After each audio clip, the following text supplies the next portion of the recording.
Su mühendisi, veteriner hekim, balıkçılık teknolojisi mühendisi, İstanbul Üniversitesi'nden, Fırat Üniversitesi'nden, Bingöl Üniversitesi'nden, özellikle bölgede neler yapılabilir başlığı altında bir istişare çalıştay düzenledik.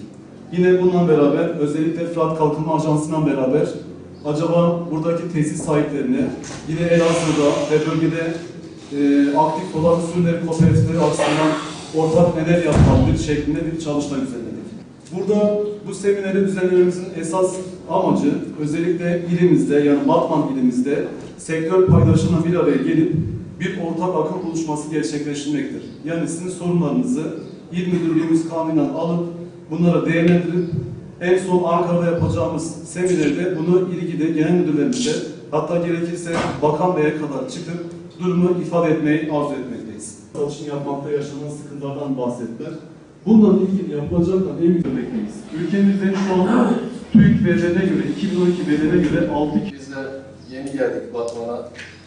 3-4 aylık bir süre oldu. Gelir gelmez ilk etapta su ürünleriyle ilgili ne yapabiliriz diye arkadaşlarla oturduk, konuştuk.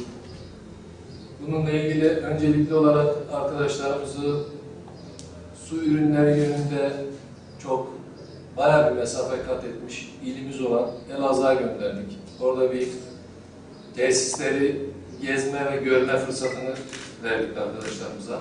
Giderek azalıyor. Dünya gıda üretiminde yılda %1.1 platon ve konserve haline getirilmekte